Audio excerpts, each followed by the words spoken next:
I know little of Jane Austen's childhood. Her mother followed a custom not unusual in those days, though it seems strange to us, of putting out her babies to be nursed in a cottage in the village.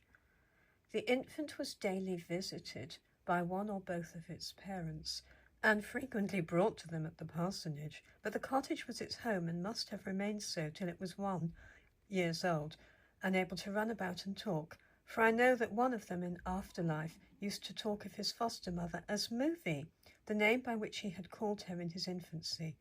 It may be that the contrast between the parsonage house and the best class of cottages was not quite so extreme then as it would be now, that the one was somewhat less luxurious and the other less squalid.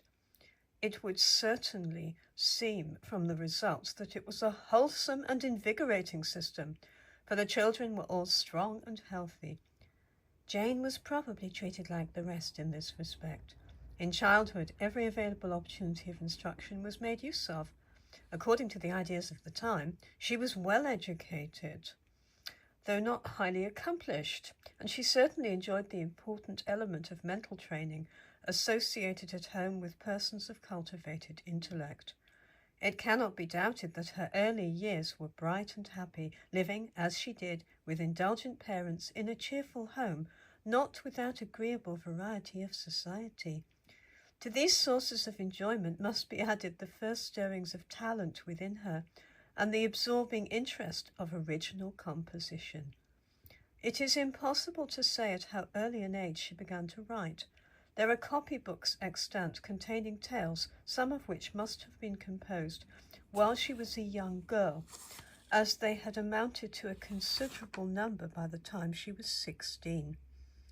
Her earliest stories are of a slight and flimsy texture, and are generally intended to be nonsensical, but the nonsense has much spirit in it. They are usually preceded by a dedication of mock solemnity to some one of her family.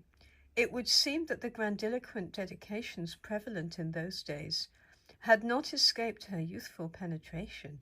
Perhaps the most characteristic feature in these early productions is that, however puerile the matter, they are always composed in pure simple English, quite free from the over-ornamented style which might be expected from so young a writer.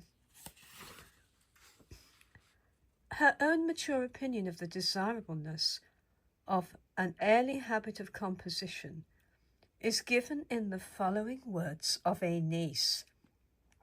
As I grew older, my aunt would talk to me more seriously of my reading and my amusements. I had taken early to writing verses and stories, and I am sorry to think how I troubled her with reading them. She was very kind about it, and always had some praise to bestow, but at last she warned me against spending too much time upon them. She said, oh, how well I recollect it, that she knew writing stories was a great amusement, and she thought a harmless one, though many people she was aware thought otherwise, but that at my age it would be bad for me to be much taken up with my own compositions. Later still, it was after she had gone to Winchester, she sent me a message to this effect, that if I would take her advice, I should cease writing till I was 16, that she herself often wished she had read more and written less in the corresponding years of her own life. As this niece was only 12 years old at the time of her aunt's death, these words seem to imply that the juvenile tales to which I have referred had, some of them at least, been written in her childhood. But between these childish effusions and the composition of her living works, there intervened another stage of her progress, during which she produced some stories not without merit, but which she never considered worthy of publication. During this preparatory period, her mind seems to have been working in a very different direction from that into which it ultimately settled. Instead of presenting faithful copies of nature, these tales were generally burlesques, ridiculing the improbable events and exaggerated sentiments which she had met with in sundry silly romances. Some of this fancy is to be found in Northanger Abbey, but she soon left it far behind in her subsequent course.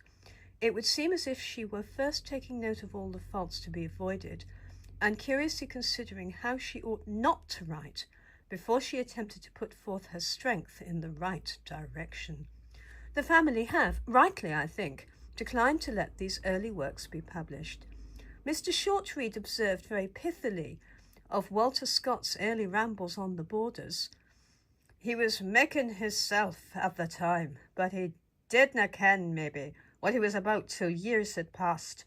At first he thought of little, I dare say, but the queerness and the fun." And so, in a humbler way, Jane Austen was making herself, little thinking of future fame, but caring only for the queerness and the fun. And it would be as unfair to expose this preliminary process to the world as it would be to display all that goes on behind the curtain of a theatre before it is drawn up. It was, however, at Steventon that the real foundations of her fame were laid. There some of her most successful writing was composed at such an early age as to make it surprising that so young a woman could have acquired the insight into character and the nice observation of manners which they display. Pride and Prejudice, which some consider the most brilliant of her novels, was the first finished, if not the first begun. She began it in October 1796, before she was 21 years old, and completed it in about 10 months, in August 1797. The title then intended for it was First Impressions. Sense and Sensibility was begun in its present form immediately after the completion of the former, in November 1797, but something similar in story and character had been written earlier under the title of Eleanor and Marianne, and if, as is probable, a good deal of this earlier production was retained, it must form the earliest specimen of her writing that has been given to the world. Northanger Abbey, though not prepared for the press till 1803, was certainly first composed in 1798. Among the most valuable neighbours of the Austen were Mr. and Mrs. Lefroy and their family. He was the rector of the adjoining parish of Ash. She was sister to Sir Egerton Brydges, to whom we are indebted for the earliest notice of Jane Austen that exists. In his autobiography, speaking of his visits at Ash, he writes thus: "The nearest neighbours of the Lefroys were the Austens of Steventon. I remember Jane Austen, the novelist, as a little child. She was very intimate with Mrs. Lefroy and much encouraged by her. Her mother was a Miss Leigh, whose paternal grandmother was sister to the first Duke of Chandos.